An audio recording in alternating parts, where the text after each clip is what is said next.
Kan ke sesi berikutnya akan kita sambut speaker kedua kita yang ini adalah Ibu Yuliana Cisna selaku Business and Operation Director Apple.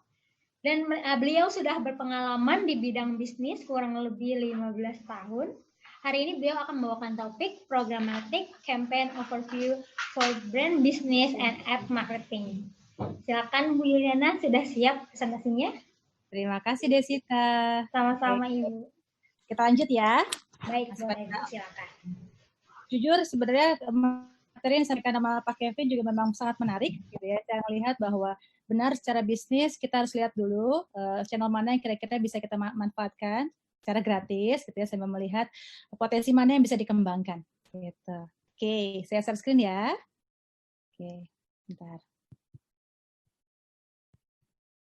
Kelihatan layarnya? Oke, sip. Desita, nggak kedengaran suaranya? Oke, ya, oke, Desita mute. Cool. Alright, kita lanjut. Oke. Saya nama lengkapnya sih Juliana Kusna, tapi biar gampang bisa lebih dikenal dengan nama Uli atau Ule. Biasanya mau dipanggil Tape Uli, gitu ya. Kemudian saya alhamdulillah di industri periklanan sudah lama. Kalau istilah anak SMA tuh biasanya Sweet 17. Kebetulan memang bukan 15 tahun, tapi saya sudah 17 tahun. Udah lumayan lah ya. Tapi kalau untuk digital sendiri, alhamdulillah saya juga dikasih kesempatan untuk berada di dua sisi, baik sisi supply maupun sisi demand. Jadi sebelum saya gabung di perusahaan Apple ini, sebelumnya saya di posisi publisher, saya membangun app sama app, web sama app yang lebih kepada kategori OTT, jadi streaming, kemudian di selama 4 tahun, kemudian saya gabung ke Apple itu untuk lebih ke manage campaign, baik untuk brand business maupun app marketing. Nah, agenda hari ini kita akan membahas mengenai programmatic campaign overview, baik untuk brand business maupun app marketing. Ada beberapa agenda sebenarnya, tapi kita bikin santai aja ya. Oke. Nah, yang pertama, karena kan memang kita tahu dari bulan Maret lah ya, kita udah harus melakukan namanya stay at home, work from home, dan sebagainya, walaupun pada kenyataannya masih banyak kantor yang buka gitu ya, dan mencoba untuk mengakomodir karena bisnis tetap harus jalan. Fakta yang ada beberapa fakta yang harus kita alamin di kondisi sekarang, tapi agenda yang akan saya bahas adalah pertama mengenai bagaimana sih sebenarnya COVID-19 mengubah consumer behavior di mobile devices, gitu ya, sehingga membuat kita lebih banyak untuk mengalokasikan budget iklan di mobile devices, karena kalau misalnya ngeliat OOH, ngelihat TV dan sebagainya juga ada pergeseran yang signifikan. Kemudian kedua, bagaimana menjangkau potensial audiens tersebut di mobile device tersebut. Bagaimana kita tahu ini adalah audiens yang tepat untuk campaign kita, bukan sembarangan kayak target semua, potensi semua gitu ya. Kita harus benar-benar define siapa yang memungkinkan untuk menjadi relevan audiens yang bisa kita jangkau. Yang ketiga, yuk pahamin dulu programmatic advertising itu seperti apa sih basic konsepnya gitu ya. Kemudian yang keempat, bagaimana menjangkau mereka potensial audiens tersebut dengan programmatic.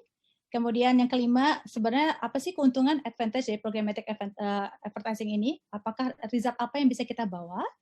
Lalu juga strategi apa yang bisa kita lakukan di programmatic baik untuk brand business maupun app marketing gitu ya. Kalau app marketing juga termasuk dalam kaitan performance. Lalu kita juga bisa nanti juga akan dibahas strategi apa yang baiknya kita lakukan di current situation, karena pasti pada kenyataannya dari bulan Maret sampai dengan sekarang, kalau saya bisa bilang Indonesia sendiri, saya kebetulan manage banyak banget platform gitu ya. Ada budget cut yang signifikan dari sisi advertiser, tapi KPI atau targetnya sama, malah lebih tinggi. Jadi harus pintar-pintar memilih mana yang harus dilakukan dan mana yang tidak, yang sebelumnya biasa dilakukan untuk mungkin awareness dan sebagainya, harus melakukan action yang lebih ke end result. Jadi harus ada evaluasi yang lebih dalam untuk bisa tahu goalnya mau diarahkan kemana ya. Kemudian success story yang Apple lakukan juga karena sebenarnya ini kan lebih kepada performance gitu ya. Jadi kita akan bahas lebih kepada success story performance campaign. Dan terakhir, baru saya akan bahas mengenai siapakah sebenarnya Apple dan apa yang bisa kita support. Itu justru saya taruh di bagian akhir. Oke. Lanjut. Data menyatakan dari App Annie semester kemarin di tahun ini, gitu ya, Januari sampai dengan Juni, ternyata secara worldwide download naik sekitar 25%, signifikan selama kurun waktu satu semester tersebut. Di mana consumer spend juga naik secara signifikan 50 billion Bahasa sederhananya mungkin karena kita stay at home, work from home, somehow kita melakukan aktivitas kayak belanja online, yang biasanya belanja langsung ke retail gitu ya, belanja online, kemudian juga yang karena kita belanja online secara otomatis juga ada transaksi menggunakan e-wallet, maksudnya fintech, lalu juga yang biasa main game juga aktivitasnya mungkin naik dan mulai membeli banyak item-item yang menarik, jadi secara tidak langsung bahwa App Store consumer spend juga naik sampai 50 billion. Nah, yang menarik juga dari time spend. Time spend di mobile, katakan kita ambil sampel April, kalau dari app ini itu sendiri sekitar 4,3 jam per hari. Secara overall, satu semester tersebut 1.6 trillion hours. Yang paling utama adalah, selama satu semester kemarin, ternyata pertumbuhan iklan di mobile meningkat sampai dengan 70%. Hampir 2 kali lipat. Jadi secara tidak langsung bahwa menunjukkan selama COVID ini aktivitas user ke mobile devices juga signifikan. Sebentar ya, saya turunin. Oke, ya kita lanjut. Oke. Nah, terus bagaimana sih kalau kita tahu bahwa behavior itu berubah ke mobile device, bagaimana kita menjangkau mereka? Ya, salah satu caranya adalah selain dengan sosial media dan sebagainya tersebut, kita jangkau dengan programmatic ads. Lalu programmatic itu sebenarnya apa sih? Saya yakin sudah banyak yang tahu secara basic logiknya, tapi biar saya gambarkan saja. Kalau programmatic bahasa sederhananya sama dengan automation. Kalau zaman dulu gitu ya, zaman sebelum-sebelumnya antara penjual dan pembeli ketemu, nego harga, minta diskon, terus available at unitnya di mana, komunikasi seperti apa. Jadi ada interaksi secara manusia, human langsung gitu ya, untuk bisa melakukan pemasaran tersebut. Tapi kalau di programmatic automation, semua sudah ada di sistem. Dari sisi supply cukup membuat bahwa ini loh inventory yang ada yang bisa dijangkau, jenis iklannya seperti apa, harga minimumnya berapa, kemudian deal-nya seperti apa, itu semua ada di sistem. Dari sisi demand-nya sendiri, dari advertiser yang punya budget, kita tinggal naruh budget apa, berapa budget akan kita taruh, target audience yang seperti apa yang pengen kita jangkau, kemudian ad unit seperti apa, komunikasi seperti apa, sampai akhirnya kita bisa lakukan evaluasi untuk akhirnya kita tahu, oh sebenarnya target audience yang awal di-defined, belum tentu ternyata target audience yang memberikan konversi yang diharapkan. Nah, antara demand sama supply, pembeli dan penjual itu ketemu dalam satu sistem, dan dengan menggunakan programmatic ini inventory jadi besar banget, hampir semua publisher di Indonesia juga sudah masuk di sini, gitu ya. Dan yang paling menarik adalah di programmatic, kalau misalnya selama ini kita masih fokusnya tayang di mana, ke publisher mana, gitu ya. Sebenarnya yang harus kita fokuskan adalah tayang ke siapa, apakah audiens itu relevan atau tidak. Bahasa sederhananya bisa jadi saya pagi hari ngebuka sebuah website yang terkenal lah bahasanya. Tapi biddingnya lumayan signifikan. Kemudian siang atau sore saya membuka blog yang lebih ringan, website yang lebih ringan, lebih entertainment. Misalnya kalau pagi saya news biasanya. Saya juga masih nggak iklan. Tapi malam hari ketika saya relax sudah selesai dengan semua pekerjaan kantor, saya yang membuka blog parenting. Simple aja, saya buka blog, tidak website besar. Kemudian biddingnya lebih murah dan saya mungkin untuk melakukan interaksi yang lebih dalam. Bahasanya kalau iklan pagi saya hanya sebatas melihat, iklan sore saya sebatas oke, saya lihat sebatas tahu aja. Tapi kalau iklannya di malam hari, somehow sistem bisa mendefine bahwa oh possibility of user ini untuk convert lebih tinggi karena dia kemungkinan relax dan saya di bidding dengan harga yang lebih murah. Gitu. Jadi bukan tentang tayang di mana lagi, fokus ke tayang siapa. Bahkan ketika kita define target audience kita kayaknya usianya 18 sampai 35 misal. Interestnya adalah ABC gitu. Pada kenyataannya ketika kita bikin strategi di programmatic ini kita akan tahu, oh ternyata justru yang memberikan interaksi paling banyak yang usianya adalah 30-35. Yang awal dikira lebih muda misalnya gitu kan. Banyak hal yang bisa kita lihat dari programmatic ini karena pertama secara supply besar ya, kemudian secara data atau audiens juga lebih luas untuk bisa kita targeting. Kemudian dari user decision sendiri juga bisa kelihatan bahwa oh ternyata interaksi yang dilakukan dengan strategi A, kemudian dari komunikasi B, kemudian dari harga C, itu mana yang memberikan konversi yang diharapkan. Jadi secara ekosistem, demand dan supply ketemu dengan lebih mudah gitu ya, dengan segala available ad unit, inventory, pricing, komunikasi dan apapun, dan dari sisi data kita bisa menggunakan secara maksimal. Oke. Nah, kalau kita ngomong bagaimana sih sebenarnya menjangkau audiens dengan programmatic ads ini, kalau yang selama ini kita tahu sederhana. Programmatic itu biasanya sebatas demografi. Tapi sebelum masuk ke targeting, ad unit yang available di programmatic pada dasarnya sama seperti yang lain. Ada display, ada audio atau video, dan juga native. Nah, kalau untuk targeting sendiri, bagaimana kita menjangkau potensial audiens tersebut, kebanyakan masih bermain di demografi usia, kemudian gender gitu ya. Tapi pada kenyataannya banyak banget yang bisa kita gunakan. Misalnya kayak mau beroperator juga kita bisa targeting, katakanlah saya mau dong targeting hanya untuk yang Telkomsel sama Indosat misal gitu ya, karena punya consideration tertentu. Atau misalnya memang kampanye jenis yang ada kaitannya sama telco. Atau jadi jenis connection type, misalnya Wi-Fi, 4G, 3G. Kenapa? Karena ketika user terkonek sama 4G dan Wi-Fi, biasanya dari klik to visit itu lebih baik visit rate-nya. Karena tidak ada connection di antaranya, walaupun beda lokasi, beda result, tapi kenyataan di programmatic biasanya Wi-Fi sama 4G adalah yang terbaik. Operating system, saya mau targeting hanya Android dong, atau bahkan hanya iOS, karena iOS buying power-nya bagus, gitu ya. Kita bisa lakukan itu. Terus geolocation, geolocation-nya bukan sebatas hanya targeting kota, targeting lokasi kayak zip code, gitu ya.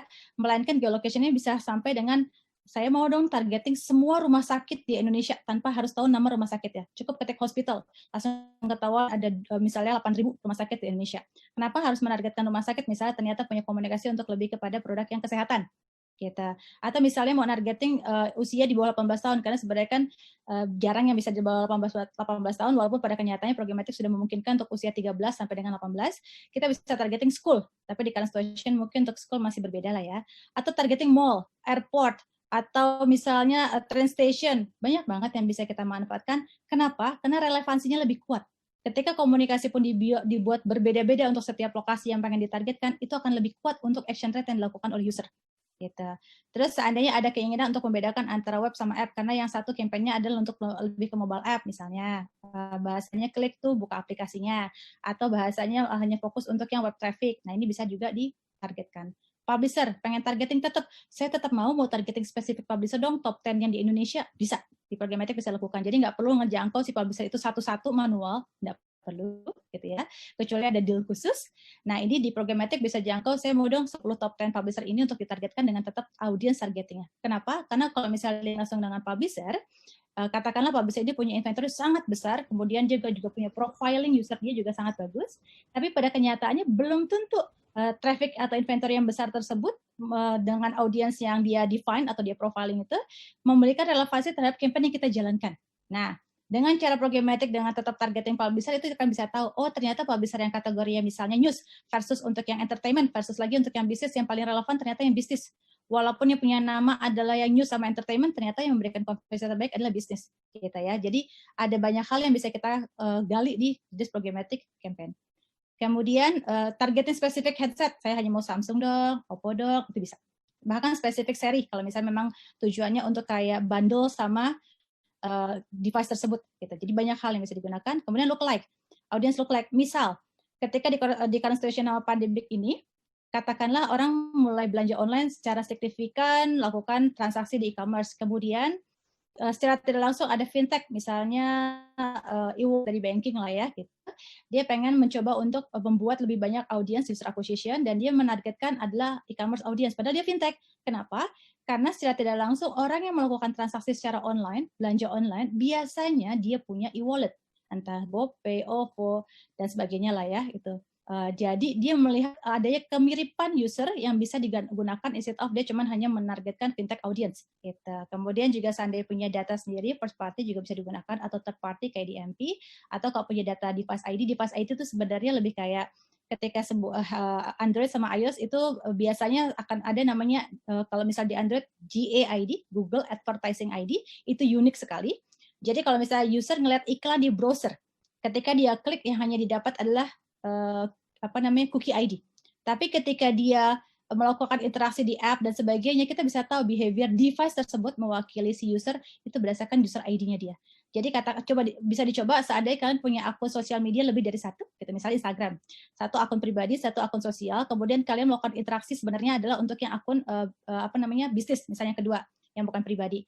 Tapi yang ada nanti di akun pribadi kalian pun akan mendapatkan iklan yang sama, karena itu bukan berdasarkan akun level, bukan berdasarkan app level atau browser level, melainkan lebih kepada device ID, bahwa device ini melakukan interaksi. Yang kadang-kadang dikhawatirkan adalah ketika sebuah device itu milik mamahnya, dipakai sama anaknya yang kecil, masih balita, untuk nonton YouTube dan sebagainya, gitu ya. Secara tidak langsung si sistem akan membaca apakah dia seorang anak kecil ataukah ibu, gitu ya. Itu nanti dia akan bisa ngebaca, tapi memang suka ada kebingungan di situ. Tapi intinya aktivitas yang terjadi dari device akan bisa ketahuan bahwa user ini punya intent terhadap X produk atau tidak. Oke. Jadi bagaimana kita menjangkau potensial audiens dengan programmatic ini bisa dengan berbagai strategi dan berbagai targeting. Oke. Terus sebenarnya apa sih yang bisa programmatic berikan gitu ya? Karena selama ini kan hanya gambarannya awareness, interaction gitu, banyak. Karena sebenarnya di programmatic itu kita bisa set goal. Walaupun di programmatic pada dasarnya adalah kita bidding atau kita cost-nya pada dasarnya adalah di higher funnel kayak CPM, tapi di banyak programmatic itu bisa langsung nge-set goal. Misalnya saya hanya mau CPC X rupiah, atau CPV cost per visit, atau UA install, atau transaksi pun bisa. Gitu. Tinggal seberapa besar seberapa kuat imajinasi kita untuk membuat strategi itu berhasil. Jadi kalau ngomongin programmatic, apa sih keuntungannya? Pertama, brand awareness. Brand awareness ini biasanya dimainkan dengan ya video, ya native, ya banner gitu sebatas driving traffic atau apapun yang diharapkan. Oke. Tapi pada kenyataannya ketika advertiser tidak secara signifikan memiliki digital asset yang membuat user engage sama iklannya atau engage dengan produknya gitu ya. Ada cara lain yang bisa digunakan untuk brand engagement. Misalnya ternyata websitenya punten-punten dia websitenya memang informasinya lengkap, tapi justru karena lengkap akhirnya user tidak mendapatkan relevan informasi yang dia butuhkan dari iklan yang pertama kali dia lihat. Gitu. Nah, dengan kita menggunakan programmatic dengan fokusnya untuk brand engagement, kita bisa membuat kreativitas yang misalnya kayak rich media. Instead of driving traffic to landing page, kita bisa arahkan untuk dia melihat iklan di dalam banner tersebut dengan segala interaksi yang pengen kita harapkan, dengan multiple action, misalnya kayak gamification, atau misalnya ada permainan yang bisa dibangun di situ, gitu ya. Atau juga bisa kita arahkan untuk yang kayak conversation ad. Misalnya user ngeliat iklan terus diarahkan ke WhatsApp atau ke Facebook atau ke Line gitu ya, di-set up ke website, tapi dia bisa mendapatkan jawaban yang kesannya kayak manusia, automation. Jadi kayak chatbot, dan kita bisa define antara Q&A.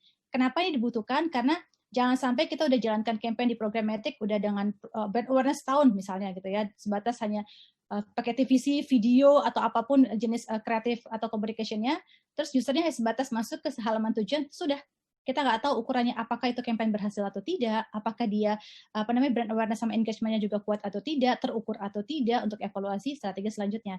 Nah, dengan cara seperti ini kita bisa tahu brand engagement ternyata kalau driving traffic ke website, ternyata website-nya tidak memberikan next action yang user bisa lakukan secara signifikan, misalnya purchase atau apa, mendingan kita mainkan di brand engagement yang kita bisa mainkan dengan rich media atau conversation ad. Atau yang ketiga adalah user acquisition. Ini biasanya digunakan untuk app install campaign atau website registration gitu ya.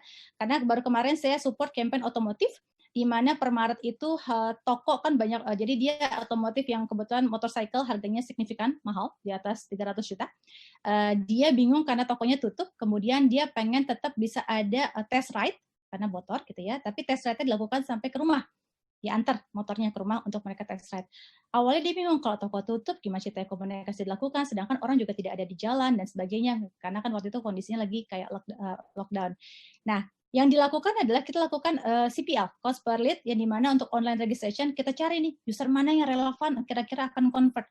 Dia registrasi untuk bisa melakukan test ride, kemudian dari sisi produk setelah itu dia datangin produknya untuk mereka melakukan test ride dan akhirnya transaksi terjadi. Nah, itu ada satu case yang akan saya bawa nanti di slide terakhir. Tapi intinya programmatic juga bisa menjangkau relevan audience yang kemungkinan besar dia akan convert, tidak cuma sebatas aware, tidak sebatas engage, tapi akhirnya dia melakukan registrasi atau install atau apapun action yang diharapkan dari user acquisition tersebut. Kemudian setelah user acquisition mau diapain usernya gitu. Kita juga melakukan dengan programmatic untuk user activation, misalnya katakan untuk e-commerce atau fintech. Setelah dia registrasi, kita berharap, ayolah dia isi saldonya, ayolah dia belanja, gitu ya, transaksi. Nah, itu juga programmatic bisa dilakukan, dan kita juga bisa lakukan remarketing setelah dia belanja, dong belanja lagi usernya, jangan sampai usernya hilang. Nah, programmatic bisa menjangkau audiens tersebut dengan mudah bahwa user ini sudah punya aplikasinya atau pernah datang ke website, kemudian kita tahu device ID-nya dan kita bisa jangkau dia balik. Gitu. Jadi tidak kehilangan segala strategi yang sudah berjalan, segala interaksi yang sudah dilakukan, jangan sampai udah jalanin campaign di berbagai channel, ujung-ujungnya itu data atau itu audiens tidak bisa dimanfaatkan untuk deeper targeting. Gitu.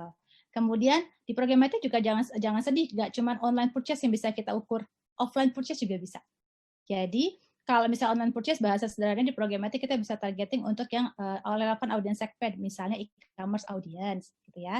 Kalau kita punya produk, katakan aku punya di online store di Tokopedia atau Shopee, gitu ya. Terus yang ada aku pengen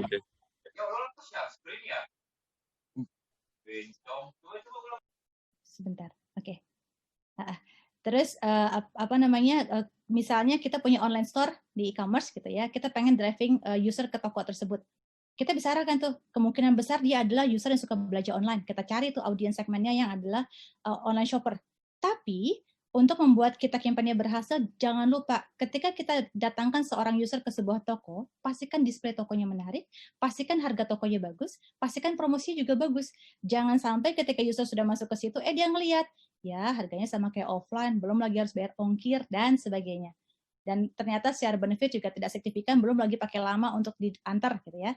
Jadi kalau programmatic bahasanya kita intinya bisa menjangkau semua user tersebut dengan relevansi yang signifikan, tapi pastikan dulu bahwa secara komunikasi dan secara benefit untuk user itu juga menguntungkan.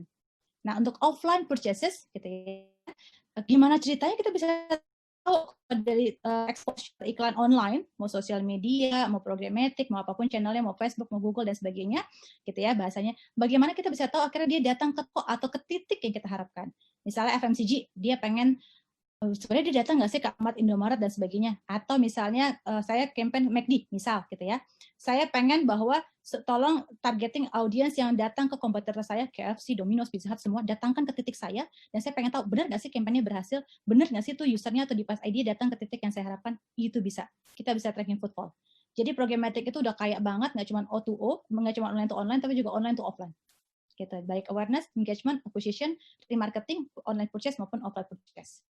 Oke. Kemudian, yuk kita lihat strategi apa yang bisa kita lakukan di brand business. Kebanyakan kita biasanya mendefine user yang pengen kita targetkan adalah dari sisi subjektif yang kayaknya nih user berpotensi gitu ya. Butuh waktu untuk kita bisa tahu bahwa sebenarnya jangan-jangan dari usia 18 sampai dengan 40 misal, ternyata yang di awal kita pikirkan adalah potensi audiensnya di usia 30 sampai 40 paling besar. Ternyata buying power-nya justru malah ada kuatnya di kategori 20 sampai 25 misal gitu ya. Sejalan waktu dari segala strategi yang dilakukan di programmatic harus terus dievaluasi dengan segala komunikasi, dengan segala result atau goal yang di set up. Kita ngomongin tentang brand awareness dan engagement ya. Pertama, define dulu target audiensnya siapa sih. Jangan latah ketika produk yang sama di kategori yang sama gitu ya. Dia targetingnya seperti ini. Jangan latah, tapi kemungkinan emang audiensnya akan mirip gitu ya. Define dulu usia, gender dan sebagainya. Kemudian lokasi, misal contoh kasus kayak saya jalan sport untuk IKEA. IKEA cuma ada di Indonesia 2 titik, gitu kan? Cuma ada di Sentul sama di BSD. Ketika kita targetkan Indonesia, walaupun dia bisa online purchases, apakah memang relevan? Apakah memang usernya punya keinginan untuk membeli produk IKEA tersebut misalnya gitu ya. Yang ada kita harus define, apakah kita hanya bermain di Jabodetabek saja, sedangkan online purchases kita main di kota-kota yang memang dia punya buying power ke Surabaya atau Bandung dan sebagainya, atau seperti apa? Jangan hanya sebatas by default, ya udahlah Indonesia semualah. Usia, ya udah male female lah, usianya semua dibuka lah gitu. Untuk awal boleh dibuka, tapi setelah itu lihat mana yang memberikan konversi. Kemudian channel atau interest. Bahasanya saya tahu dia sukanya adalah yang misalnya entertainment atau misalnya otomotif atau misalnya bisnis atau apa gitu ya. Coba dibikin strategi yang berbeda-beda untuk bisa tahu, oh ternyata yang justru dari bisnis memberikan action rate di atas 5%.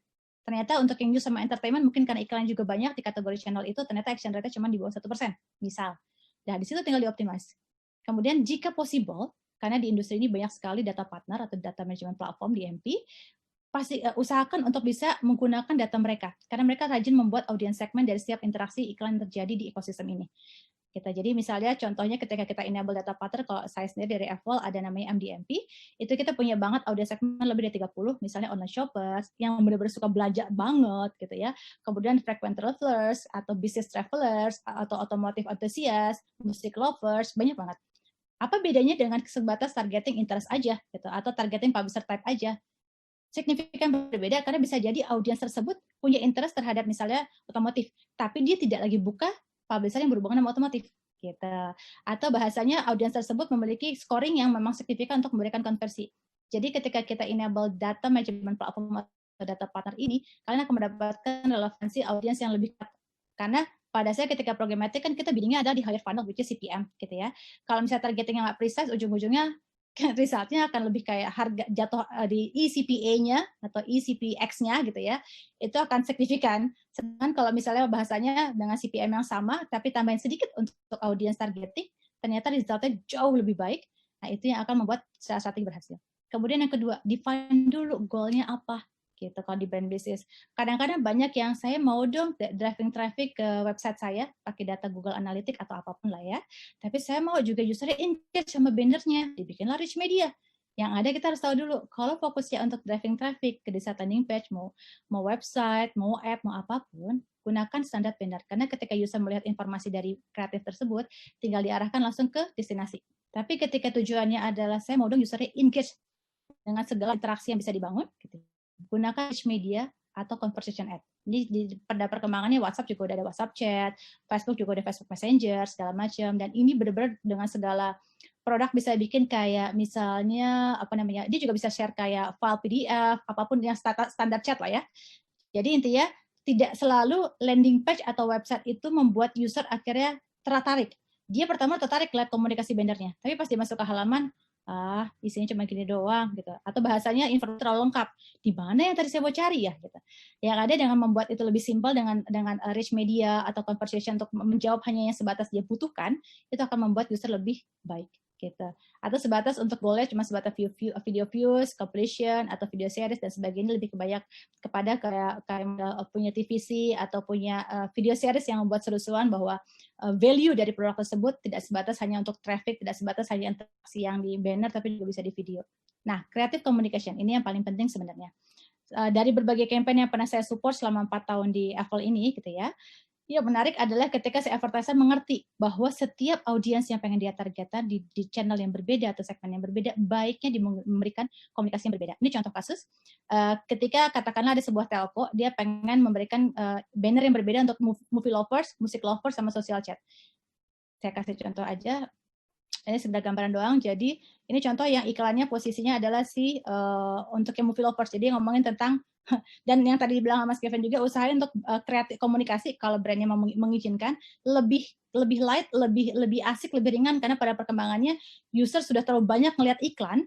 Jadi kalau dikasih iklan yang terlalu serius, dia juga ngerasa ya dagang banget sih gitu.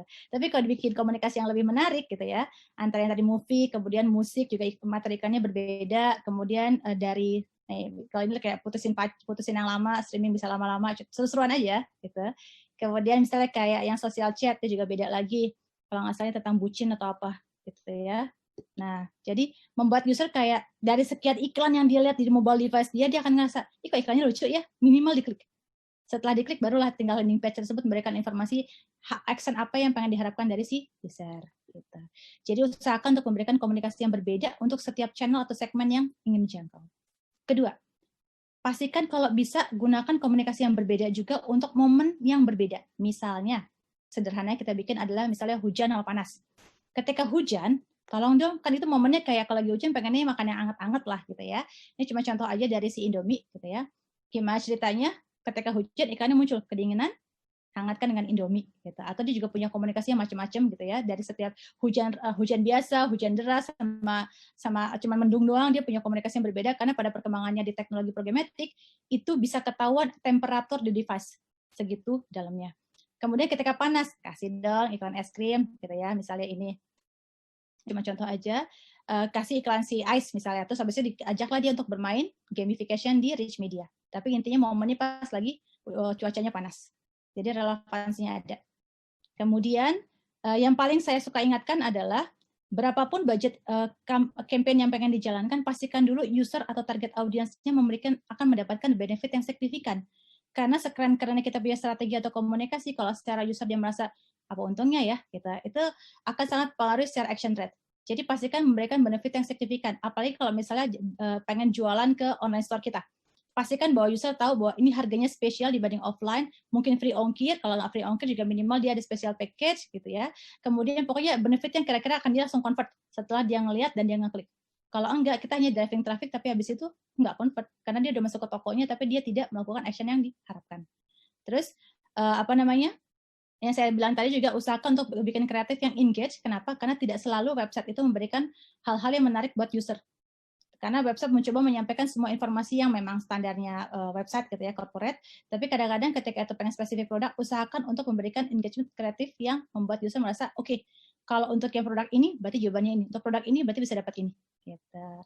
Dan yang paling membuat campaign pada akhirnya berhasil adalah kebanyakan campaign hanya sebatas prospecting. mencoba menargetkan audiens yang kira-kira kayaknya dia akan convert nih, gitu ya. Target audiens yang di-define juga kayak kemungkinan akan convert menjadi action yang diharapkan. Ketika prospeknya sudah dijalankan, usahakan untuk membuat audiens bakat dari semua user yang melakukan interaksi di fase prospecting tersebut. Misalnya usernya pernah melihat iklan video, pernah ngeklik banner, pernah masuk ke website, usahakan untuk dibikin audiens bakatnya untuk diri marketing. Karena artinya dia sudah pernah terpapar, brand awareness sudah pernah tertanam, tinggal membuat lagi komunikasi kedua, ketiga, dan seterusnya yang lebih dalam untuk membuat dia akhirnya convert. Gitu. Jadi kalau ngomongin brand awareness sama engagement, usahakan untuk bisa strateginya di-define dulu di awal. Jangan latah bahwa kebanyakannya seperti ini, tidak. Define dulu usernya siapa, target audience siapa, komunikasinya apa, dan kira-kira kalau di posisi kakinya user, akan dapat benefit apa. Gitu. Kemudian untuk purchase consideration saya tadi bilang, pada dasarnya untuk online sama offline itu bisa digunakan. Kalau untuk yang online, usahakan untuk pakai data partner. Kalau enggak juga di programmatic targeting juga bisa dimanfaatkan gitu ya, dengan yang kemungkinan dia adalah online shopper dan sebagainya. Tapi kalau misalnya bisa menggunakan data partner akan lebih baik, akan lebih dalam. Kemudian offline purchase bisa mainkan dengan proximity targeting. Di proximity targeting ini yang seru adalah bahkan kita bukan cuma sebatas menargetkan user itu ketika di titik lokasi yang lagi ditargetkan. Bisa jadi ini berhubungan dengan past, present, future. Di programmatic bisa udah lebih keren lagi ketika user itu katakanlah saya McD misalnya, contoh aja ya. Kemudian saya pengen menargetkan kompetitor saya adalah KFC atau produk yang lain. Nah, saya tahu nih sebelumnya ketika saya targetkan titik-titik tersebut selama katakan 1 bulan, saya mau bahwa dia biasanya selama 2 minggu terakhir dia datang ke titik kompetitor yang saya targetkan. Dan sekarang dia tidak lagi di titik tersebut, tapi dia biasa datang ke kompetitor saya. Kemudian muncullah iklannya di dia. Kalau misalnya present time, berarti memang dia lagi di titik tersebut. Atau future time, bahasanya dia tahu setiap weekend biasanya datang ke restoran tersebut tuh. Nah sekarang masih hari Kamis. Yang ada kita bisa targetkan sekarang untuk berharap di hari weekend tersebut dia akan datang ke titik yang kita harapkan. Jadi proximity bukan sebatas lokasi yang cuman biasa doang, tapi udah lebih dalam lagi untuk bisa menargetkan kompetitor atau relevan kayak rumah sakit, mall dan sebagainya, atau bahkan sampai beberapa titik yang kayak misalnya ada tempat laundry atau apa, itu bisa sampai sedalam itu. Itu programmatic bisa menjangkau sedalam itu tanpa pakai effort yang signifikan. Oke. Nah, kalau ngomongin setelah brand business, di performance biasanya juga ada app marketing. Karena kalau brand business biasanya masuknya ke website. Kalau di app marketing gitu ya, ada 2 jenis programmatic yang harus dipahamin. Karena di app marketing atau performance campaign biasanya bukan sebatas cuma exposure, bukan sebatas user klik, bukan sebatas user visit, tapi benar-benar user acquisition atau bahkan user registration dan transaction. Udah di funnel yang lebih dalam. Nah, yang harus dipahami adalah kalau yang tadi saya bahas dengan segala targeting yang hebat itu kebanyakan ada di programmatic RTB, real time bidding, yang artinya adalah itu menggunakan DSP dengan ad exchange yang supply-nya besar banget, tapi di kategori programmatic RTB untuk performance campaign atau app marketing, kita butuh payout yang layak. Kenapa? Karena di kategori programmatic kita harus bidding atau kita harus keluar cost dari higher funnel metrics, which is di CPM. Cuman kita akan bisa set up untuk goal-nya. Saya mau untuk CPI-nya berapa, saya mau untuk CPV-nya berapa, saya mau untuk CPX-nya berapa gitu ya. Tapi cost-nya keluarnya di CPM. Nah, payout yang lebih baik akan memberikan skala yang lebih baik karena secara kualitas sudah bagus. Di kategori ini kualitasnya bagus. Oke. Tapi kalau di programmatic direct atau bahasanya adalah yang sama direct publisher nih, tapi bukan berarti di-link langsung ke masing-masing publisher ya. Ada programmatic yang ada integrasi langsung sama direct publisher atau network. Harganya bersahabat untuk performance campaign, ini yang paling disukain. Harganya bersahabat, bisa langsung nego lower funnel metrics misalnya, jangan CPM dong, jangan CPC dong, tapi langsung CPV cost per visit atau sampai dengan cost per lead atau cost per install atau cost per transaction gitu ya, lower funnel. Nah, di sini posisinya adalah harganya juga karena fleksibel bisa nego-negoan gitu ya. Tapi intinya adalah ketika harganya atau payout-nya baik, kualitasnya akan mengikuti. Karena semakin harganya layak, kualitasnya juga akan ngikutin dari jenis publisher yang digunakan. Kalau scale bagus banget. Karena ini gede banget, jadi sekali juga akan tinggi. Tantangannya, kalau di programmatic RTB dalam app marketing, tantangannya adalah ketika user acquisition, ini nggak cuma app ya, ngomong-ngomong juga bisa untuk web. Ketika user acquisition, dia butuh waktu. Kenapa? Karena dia algoritmanya butuh waktu sampai akhirnya dia tahu, oh strategi mana yang berhasil, audience targeting seperti apa yang akhirnya berhasil, oh usernya udah punya app-nya jangan tayangin iklannya lagi, oh usernya sudah registrasi tayangkan lagi gitu ya, itu akan butuh waktu, hitungannya bisa 2-3 bulan. Tapi campaign jalan, cuman optimisasi butuh waktu, nggak bisa ditarget. Cuman kualitasnya memang bagus, Nah kalau di P-Direct ini, scale-nya bisa cepat. Kenapa? Karena cukup beberapa hari, katakan seminggu gitu ya. Dia bisa tahu nih, ada 10 publisher atau katakanlah ada 30 publisher dipakai. Ternyata publisher yang berhasil cuma ada 5. Udah, dia matiin sisanya, 25-nya, dia pakai fokus ke yang 5 tersebut, dia scale up. Dia scale up. Nah, kalau di sini Programmatic Direct untuk ngejar scale sangat baik, untuk harga bersahabat, cuman tantangan yang ketiga, kalau di Programmatic RTB, almost free fraud. Karena ini benar-benar pure Programmatic, healthy, nggak ada yang namanya fraud-fraudan. Kalaupun ada fraud, kemungkinan ada masalah technical issue. Atau ada hal-hal kecil, tapi kecil banget. Di bawah 1% biasanya. Tapi kalau untuk di Programmatic Direct, untuk performance campaign, selalu ada fraud. Tapi tidak akan diklaim. Kenapa? Karena banyak banget third party yang udah bisa ngeblok fraud di depan. Gitu. Cuma secara instan akan kelihatan fraudnya berapa. Gitu ya. Nah, kemudian untuk yang Programmatic RTB lagi, RTB itu yang kayak modelnya Facebook, Google, dan teman-temannya gitu ya, termasuk kayak Apple atau platform Programmatic yang lain, itu metricsnya bisa kelihatan semua, dari impression, dari reach, dari klik, dari visit, dari install, dari transaksi, semua kelihatan, all metrics. Dari semua strategi yang digunakan, dari placementnya di mana aja tayangnya, semua kelihatan. Tapi kalau di Programmatic Direct itu simple, karena ini performance, lower funnel, fokuslah hanya ke clicks onward. Setelah user klik, apa action yang diharapkan, itu adalah matriks yang akan jadi fokusnya. Jadi nggak ada lagi tuh yang ngurusin kayak impressionnya gimana, viewability-nya gimana, karena bahasa sederhananya, kalau user sudah melakukan action yang diharapkan di lower funnel tersebut, pastinya dia ngeklik iklannya. Jadi matriksnya lebih fokus ke yang ke bawah, tidak terlalu ribet sama yang matriks-matriks di atas. Oke, saya masih punya 2 slide lagi. Oke, nah kalau ngomongin di pandemik, sebenarnya apa sih yang perlu kita lakukan, strategi apa yang baiknya dilakukan gitu ya. Tidak ada rumus yang jelas, karena setiap produk pasti punya kekuatan dan kelemahan masing-masing, setiap platform juga sama, punya kekuatan dan kelemahan masing-masing. Ketika produk yang sejenis berhasil di platform A, misalnya berhasil di Facebook atau Instagram atau apapun, belum tentu di produk B sama, walaupun kemungkinan kemiripannya sama, bisa. Tapi intinya harus kita tahu dulu, sebenarnya yang pertama adalah define dulu target audience-nya. Kalau bahasanya budgetnya jadi terbatas, tapi KPI atau target tetap sama, gitu, define dulu. Target audience yang kemarin sudah berjalan selama ini, campaign-nya katakan udah jalan 2-3 tahun, misal. Gitu ya. Lihat dulu, audience mana yang kemarin memberikan konversi terbaik. Fokus di situ. Fokus di situ, dan yang kira-kira kalau misalnya current situation, semakin banyak iklan yang lebih dalam lagi ngasih benefit ke user, tawarin sesuatu yang menarik. Gitu. Tapi fokus dulu, define dulu target audience yang mau dikejar yang mana. Jangan sampai kayak semua deh broad targeting aja dulu. Jangan. Define mana yang mau ditargetin, karena budgetnya juga akan mengecilkan kalau di current situation. Kalau budgetnya, dan setelah kita bisa define dan akhirnya mau scale up lagi dengan budget lebih baik, itu next strategi, tapi bahasanya define dulu. Kedua, goalnya apa? Jangan sampai sebatas goalnya ya udah iklan tayang, user masuk ke website, udah, atau engage atau like atau si komen, udah. Yakin gitu.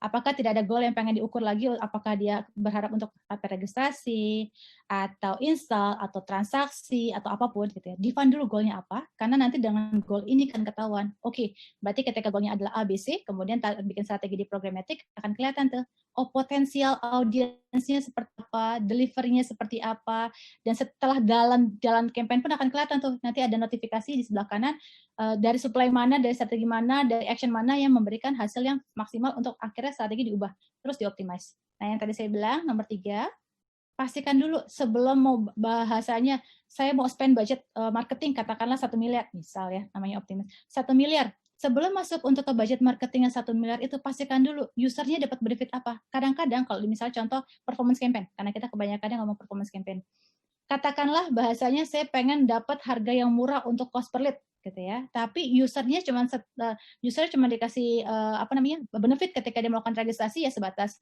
hanya iming-iming untuk bisa mendapatkan entah community, entah apa gitu ya.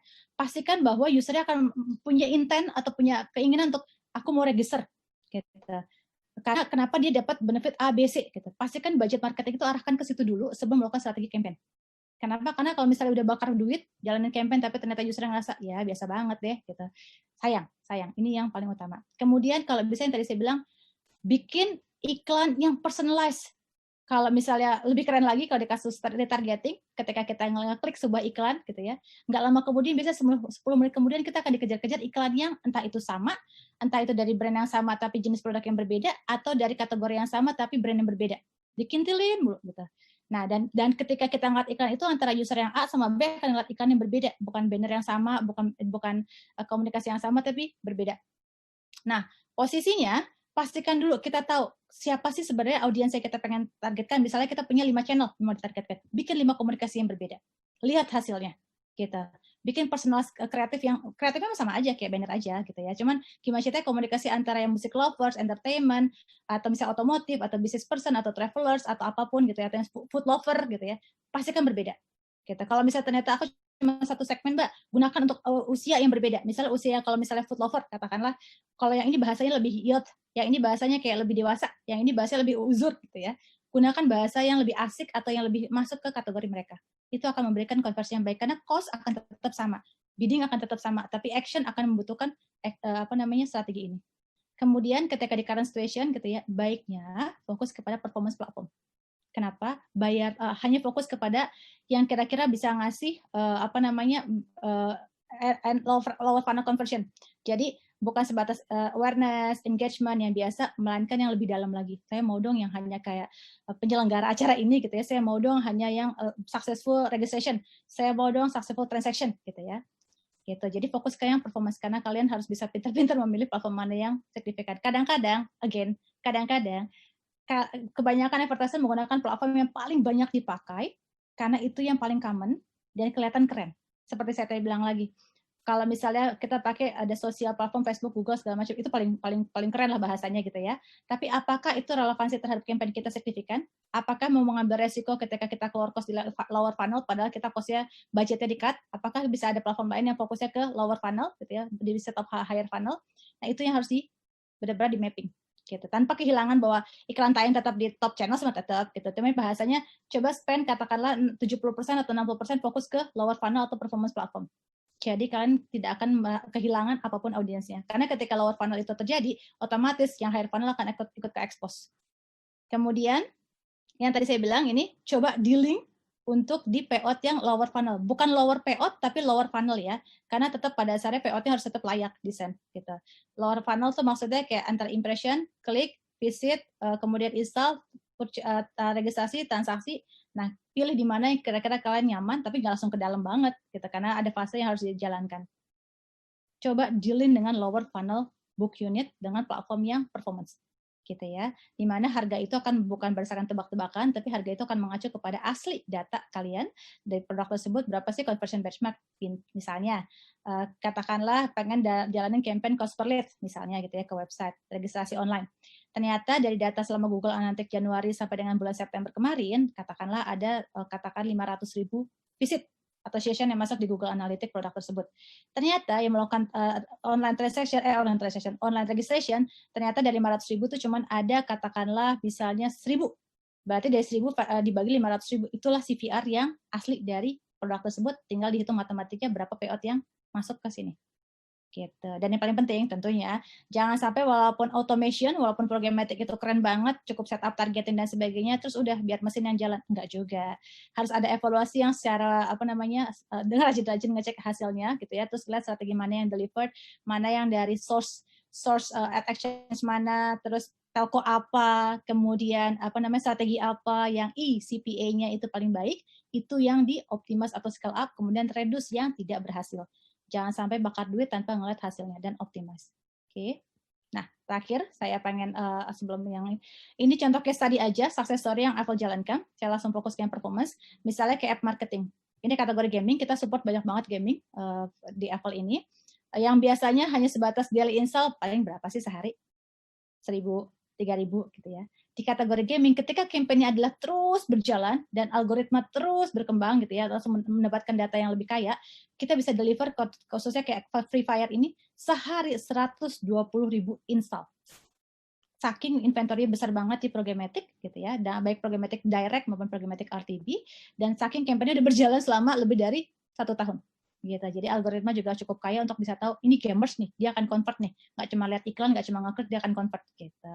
Dan registrasi pun bagus gitu ya. Ini 55 sampai 90 tergantung dari masing-masing aplikasinya. Tapi kalau Free Fire di atas 85 selalu. Gitu. Kenapa? Karena kadang-kadang ada yang registrasi itu loadingnya lama dari websitenya atau aplikasinya apapun jenis campaign-nya gitu ya, atau bahasanya registrasinya sulit gitu, atau ada pakai OTP yang kadang-kadang OTP-nya nggak masuk gitu kan. Jadi ada bottleneck yang bukan yang di luar kontrol kita gitu ya, tapi intinya secara scale dan secara kualitas itu akan bisa dikerja dengan baik di programmatic. Nah, kalau untuk di web, ini kan app di web, saya pernah jalankan 2 campaign gitu ya, banyak sih sebenarnya, cuma ini contohnya 2. Contoh adalah yang community cigarette gitu, kita targeting hanya mau yang male doang dan 18 tahun ke atas. Lah gimana caranya kita bisa tahu dia 18 tahun? Gimana ceritanya dia possibility-nya male gitu ya. Walaupun di secara website-nya atau landing page-nya dia akan bikin user untuk memilih data tanggal lahir dulu, ketika tanggal lahir dan sebagainya dimasukin, terus ternyata memang usia 18 tahun, baru dia bisa ngelihat, baru dia bisa melanjutkan untuk registrasi gitu ya. Tapi yang menarik adalah di campaign ini gitu ya, dengan karena kalau performance campaign baiknya tidak loro jonggrang, tidak cuma kayak sebulan gitu. Biasanya kita selalu rekomendasi minimal 2 bulan karena algoritma tetap butuh waktu. Nah, untuk yang case study ini kita bisa deliver adalah the maximum, kata si cigarette brand tersebut, paling gede adalah kita 300.000 registrasi selama 4 bulan. Karena sebulan 2 bulan pertama mereka masih websitenya, waktu itu servernya masih belum terlalu kuat untuk menerima traffic, tapi intinya selama 4 bulan kita bisa ngasih 300.000 lebih. Dan yang terakhir, kita juga yang ini yang menarik nih, yang saya bawa ke MMA, Mobile Marketing Award gitu ya, di tahun ini. Saya angkat tentang ada namanya Royal Enfield, dia motor mahal, di atas 300 juta. Dia bingung karena waktu Maret kemarin kan tutup toko nih, harus semuanya ditutup dan lockdown. Gimana ceritanya dia bisnis tetap jalan, bisa gaji karyawan, brand awareness tetap juga berlaku gitu ya, test rate juga bisa terjadi, tapi tokonya tutup. Orang nggak bisa datang ke toko dia gitu kan. COVID-19 benar-benar sesuatu lah untuk beberapa industri khususnya otomotif sama hotel. Nah, yang Apple rekomendasi adalah, ayo bikin online registration. Gimana ceritanya saya akan cari leads yang kira-kira mempunyai intent untuk dia mau tes motor mahal ini gitu ya. Dijalankan selama cuma 30 hari. Dicoba tuh 30 hari, ternyata selama ini dia jalankan campaign, dia udah 5 tahun di Indonesia, dia jalankan campaign, traffic masuk ke website dia gitu ya, yang benar-benar registrasi itu cuman kayak kecil banget gitu. Dan ketika jalan sama si Apple ini dengan audience segmen, dengan targeting yang precise, yang kita bisa define sebenarnya TG-nya siapa sih, targeted group-nya siapa sih gitu ya, kita berhasil membuat dia setiap visit atau session yang masuk ke landing page dia benar-benar possibility dia lanjut ke online registration itu berhasil, kemudian 12% benar-benar melakukan test rate, dan ROAS itu return on ad spend, dari budget iklan dikasih ke kita, dia balik modal 600%. Motornya beneran kejual, kebeli gitu. Dan test rate yang datang ke rumahnya itu, ke masing-masing customer itu juga pakai SOP-nya COVID yang benar-benar kebersihan, keamanan segala macam berjalan. Jadi secara brand value untuk si customer juga ngerasa oke, ini keren juga nih brand, datang ke rumah saya, nah saya test ride, terus abis itu beberapa layanannya bagus, walaupun tokonya tutup gitu ya, akhirnya transaksi tetap terjadi gitu. Jadi tidak, yang namanya new normal, jangan sampai limitasi pandemik berpikir kayak ya budget dipotong, ya gimana ceritanya menjangkau si customer, banyak jalan menuju Roma. Tinggal pintar-pintaran imajinasi untuk mencari siapa target audiens yang pengen kita jangkau dan bagaimana strateginya. Dan jangan menggunakan kepala sendiri, brainstorming sama partner, siapapun itu. Oke. Nah, terakhir, saya belum kenalan untuk siapakah Apple sebenarnya gitu ya, karena saya lebih fokus untuk yang overview secara general. Apple udah di Indonesia 10 tahun, global mah dia udah lama 15 tahun gitu ya. Kita local entity, patennya banyak banget, timnya besar di atas 400, kebanyakan tech team karena kita fokusnya kepada bagaimana ceritanya advertiser sama customer itu bisa menemukan win-win solution untuk masing-masing benefit gitu ya. Kemudian kita juga sudah listed company IPO tahun lalu Agustus tanggal 8, September tanggal 8. Kemudian kita juga akuisisi 1,5 tahun terakhir, Apple rajin banget akuisisi platform perusahaan. Ada 5. Software adalah platform yang untuk O2O, online to offline, Vizuri Mereflex adalah untuk targeting, MediaSmart yang tadi saya lebih kepada DSP, AppNext lebih ke ad recommendation. Sederhananya, apa sih yang Apple bisa lakukan untuk teman-teman semua gitu ya? Pertama, Apple rajin banget ngebangun data management platform, karena targeting audience mah biasa aja, itu membantu secara campaign, tapi apakah audiensnya memang relevan untuk produk tersebut? Ini DMP, dan kalau ngomong DMP, populasi Indonesia 296 juta, atau pengguna smartphone sekitar di angka awal 200 juta, device ID yang untuk Indonesia Apple sudah punya, sudah mencapai 85%. Jadi kemungkinan yang ada di audiens ini pun ada device ID-nya di Apple, gitu, untuk bisa tahu ini usernya behavior-nya apa. Kedua, instead of cuma awareness dan sebagainya, juga Apple bisa bantu untuk user acquisition. Platformnya nggak cuma satu. Kalau ini platform utamanya Mobile Audience as Service, Mas, tapi kita juga punya platform, ini fokusnya mobile. Kita juga punya platform untuk yang fraud filter, karena penjahat di industri banyak banget, jangan sampai kita kecolongan, dan Apple selalu komitmennya fraud tidak akan pernah diklaim, tapi tidak bisa dihindarin. Kemudian Reflex ini adalah platform yang untuk segala transparansi strategi, karena DSP, Programmatic Viewer, lebih ke user performance campaign. Kemudian Media Smart ini yang lebih kaya lagi, nggak cuma app marketing, nggak cuma general, nggak cuma proximity yang tadi bisa targeting kompetitor dan sebagainya gitu ya, bahkan bisa langsung connected TV. Usernya lagi ngeliat iklan di mobile devices, tiba-tiba di smart TV juga iklan yang sama muncul, karena kita perusahaan teknologi, jadi kita bisa melakukan hal tersebut. Atau app next, recommendation app, jadi ketika jalan app marketing juga kita bisa tahu nih, hi user, download aplikasi ini karena ini relevan sama kamu gitu. Jadi kita untuk user acquisition ada banyak banget platformnya tergantung kebutuhan, tapi semua under Mas. Terus, maaf kalau saya ngomongnya agak cepat, karena tadi yang biar mengejar waktu untuk pembicara setelahnya. Kemudian yang saya bilang tadi, kalau misalnya digital asset kayak website dan sebagainya tidak cukup personalized buat si user, menarik sih tetap menarik website pastinya, tapi terlalu banyak informasi yang disampaikan, kadang-kadang user malas baca, apalagi orang Indonesia kebanyakan kayak gitu, kayak saya misalnya. Kita bisa bikin kreatif yang lebih menarik kayak Rich Media pakai mCreate atau Olive yang pakai WhatsApp chat. Gitu. Sebenarnya ada sampel-sampelnya, tapi saya nggak klik tadi. Kemudian untuk retargeting atau remarketing, ketika user sudah pernah terpapar, pernah terinteraksi, pernah install, pernah apa, jangan sampai kita nggak bisa menjangkau mereka. Kalau misal pakai push notif doang gitu ya push notif seberapa banyak sih, kita cuma sebatas kayak menayangkan apa ya, nggak pengen berharap actionnya bisa didapat. Terus yang terakhir adalah software O2O. Gimana ceritanya kita bisa tahu user yang terpapar iklan online, apapun channelnya, kita bisa ukur, oh dia benar datang ke titik yang diharapkan, offline footfall-nya ketahuan, atau bahkan sampai ketahuan transaksinya. Kalau software ini lebih kepada ada integrasi sama CMS-nya produk, bisa ketahuan nih, oh produk baju MAMP ini produk baju ini ternyata tidak ada di Gandaria City tapi ada di Pondok Indah gitu ya. Jadi banyak banget yang bisa dijembatin dari online atau mobile advertising untuk semua ekosistem yang bisa diharapkan. Gitu sih. Oke. Nah, ada yang mau ditanya? Baik, terima kasih Bu Le. Oke. Presentasinya sangat menarik Bu, dan sangat expert sekali sih ya memang ya. Kita boleh lihat langsung di kotak Q&A. Oke. Kita bacakan 3 pertanyaan ya Bu. Boleh. Yang pertama ada dari Natalia Esther.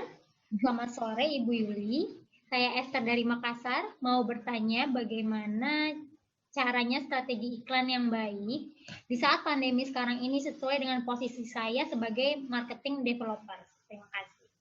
Oke, terima kasih Mbak Natalia Esther. Oke, jadi strategi iklan. Kalau ngomongnya strategi iklan, pada dasarnya nggak akan ada rumus paten bahwa ini akan berhasil. Harus benar-benar dari diri sendiri. Coba beberapa strategi yang digunakan. Misalnya, saya nggak tahu ini produknya apa ya, tapi ini marketing developer. Sebentar, berarti lebih kepada untuk develop app kali ya, atau apa ya. Intinya adalah cari tahu dulu sebenarnya marketnya seperti apa, target audiensnya juga seperti apa, gitu ya. Terus dicoba juga, misalnya katakanlah, saya lagi mencoba mendefine saya marketing developer. Posisi saya sebagai marketing developer. Oh, bukan secara produk. Oke. Jadi bahasanya cari tahu dulu bahwa target audiens apa, misalnya, terus dibikin strategi yang berbeda dengan komunikasi yang berbeda, gitu ya. Kemudian jalankan kampanye mau berbagai channel, misalnya Facebook, Google, sosial, atau programmatic, gunakan 4-4-nya. Kalau misalnya budgetnya mencukupi ya, kalau tidak tinggal diatur aja mainannya. Terus lihat hasil mana yang paling berhasil. Karena kalau dikatakan pandemik seperti apa, yang pasti saya pertama bilang adalah usernya atau target audiensnya dapat benefit apa dulu. Pikirkan apa yang akan dia dapat sebelum jalankan campaign. Kalau dia sudah tahu dapat benefitnya apa, gitu ya, apakah promo produknya bagus, atau cost layanannya bagus, atau apapun, gitu ya, baru jalankan campaign untuk target audiens yang tersebut, gitu. Dan pilih channelnya. Kalau channel bahasanya adalah sosial, lebih kepada interaksi.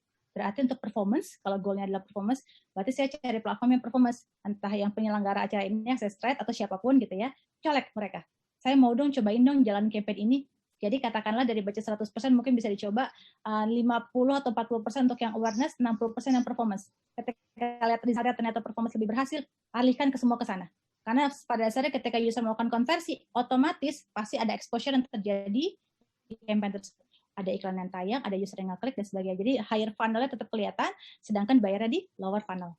Gitu. Jadi kalau ngomongin strateginya, balik lagi. define dulu target audiensnya, define dulu benefit buat usernya, komunikasinya, baru abis itu pilih channelnya. Gitu. Terima kasih Bule. Kemudian ada lagi dari Brion K. Sudarman. Apakah programmatic ini merupakan bagian AI atau ML? Kalau iya, tentunya dapat membantu e-commerce newbie yang belum membutuhkan super team dalam bisnis online. Oke. Saya nggak begitu paham apakah ML ini maksudnya apa, tapi saya berpikir AI ini artificial intelligence, ya, kalau saya nebaknya gitu. Jadi kalau programmatic sebenarnya kalau AI itu kan lebih kepada dia bisa define lebih kepada komunikasi kurang lebih, tapi kurang lebih sama lah automation gitu ya. Apakah bisa membantu e-commerce newbie? Yes. Dan bagaimana caranya? Mulai dengan top channels, misalnya kayak Facebook sama Google atau apapun gitu ya. Otomatis mereka akan punya online shopper, termasuk Apple atau Access-Trade gitu ya. Mereka akan punya online shopper yang kira-kira untuk bisa masuk ke audiens yang akan melakukan konversi di online store tersebut. Tapi kalau katakanlah ini bisnisnya adalah newbie untuk yang bisnis online gitu ya. Kebanyakan kalau bisnis online yang masih secara personal, maksudnya bukan perusahaan yang besar, dia baiknya adalah baik lagi mendefine dulu target audiensnya siapa, produknya kasih benefit usernya apa, apakah kompetitif dibanding produk yang sama gitu ya. Setelah itu baru menggunakan komunikasi apa yang menarik, jangan kaku-kaku banget gitu ya. Terus tinggal mainkan di programmatic. Programmatic banyak banget, ada Facebook, ada Google, ada Apple, ada macam-macam gitu ya. Pakai itu strateginya, terus lihat resultnya. Nah, kalau misalnya apakah bisa membantu? Yes, selama target audiensnya benar. Dan kalau misalnya ternyata secara produk hanya ada di spesifik kota gitu ya, dengan delivery yang terbatas, gunakan fokus targeting di situ. Kemudian ternyata secara produk lebih kepada untuk food misal gitu ya. Gunakan memang yang benar punya intent di kategori food tersebut gitu. Tapi intinya programmatic memungkinkan kita untuk menjangkau audiens yang mempunyai relevansi yang lebih kuat dibanding cuma tayang di mana, mendingan fokus tayang ke siapa gitu.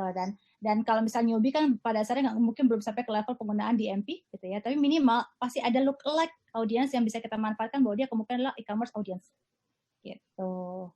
Jadi ada kemungkinan dia udah punya e-wallet, udah kemungkinan dia bisa belanja online, bukan cuma kayak datang terus suka nge-like, komen, tapi habis itu nggak belanja, kan sayang juga. Gitu. Betul sekali. Baik, pertanyaan terakhir ya Bu. Ini ada dari Raras Mayang Puspita. Kalau dari sisi publisher, apakah strategi tersebut bisa diterapkan? Kalau bisa, strategi manakah yang paling efektif digunakan untuk meningkatkan brand awareness sehingga memungkinkan juga untuk driving traffic ke website? Oke, ini dari sisi publisher ya, berarti mirip kantor saya sebelumnya nih, sebelum saya gabung Apple nih. Oke, jadi strategi manakah yang paling efektif? Ini tantangannya di industri. Ketika para publisher berharap untuk dapat cuan, dapat rezeki gitu ya, sebatas dari advertiser biddingnya CPM, gitu. Maksudnya bukan bidding CPM, bayarnya CPM atau CPC masih yang higher funnel. Pada saat di sisi sebelahnya adalah advertiser bilang, nggak mau aku maunya hanya bayar ketika konversi terjadi, minimal visit ke website. Gitu. Nah, yang bisa dilakukan sama publisher adalah terpaksa mereka harus bisa mencari, ya udah harus menerima kebutuhan market karena sekarang budgetnya semakin dipotong dengan COVID station kayak gini. Kemudian advertiser juga tantangannya semakin berat, publisher juga harus mengikuti perkembangan zaman. Harus mulai membuka diri untuk instead of CPM, udah mulai memungkinkan untuk jalannya CPV, cost per visit misalnya, atau mentok-mentok CPC lah. Tapi posisinya ketika bahasanya adalah sayang dong kalau aku jalanin cost per visit, tapi yang ada iklannya tayang di halaman-halaman premium. Gunakan strategi untuk halaman premium adalah untuk yang sebatas kampanye awareness. Yang kayak misalnya entah CPD cost per day atau yang memang dia adalah product launch atau apa yang tidak membutuhkan secara signifikan untuk traffic masuk ke websitenya. Tapi ketika advertiser meminta bahwa aku maunya bayarnya adalah driving traffic ke website, gunakan kira-kira ad unit yang mungkin lebih murah tapi relevansinya kuat. Atau bahkan kadang-kadang ada strategi dari publisher untuk bisa gunakan push notif untuk user dia gitu ya. Jadi tidak menggunakan ad unit yang ada tapi dia memanfaatkan di situ. Tapi again, publisher harus berani untuk membuat effort signifikan untuk bisa menjawab kebutuhan advertiser bahwa sekarang lower funnel yang dibutuhkan per advertiser karena budgetnya semakin mengerucut dan market tetap sama gitu. Jadi yang saya lihat di publisher juga kadang-kadang nanya, bisa nggak sih tetap dibayarnya di CPC atau CPM walaupun advertiser minta CPV atau CPA gitu. Sayangnya publisher harus pintar-pintar melakukan strategi penempatan iklan, kemudian misalnya karena boleh nih harganya cost per visit, tapi hai advertiser tolong kasih saya budgetnya minimal segini. Nah enak tuh strateginya bisa dimainkan. Gitu. Oke, baik. Baiklah, terima kasih banyak Ibu Ule. Ini kebetulan masih ada sisa pertanyaan, boleh dibantu dijawab mungkin di kotak Q&A. Ya, nanti aku balas pakai ini ya, pakai type langsung ya. Type, ya betul. Terima kasih banyak Bule. Semoga menambah wawasan ya tentang programmatic ads nih untuk para peserta kita hari ini.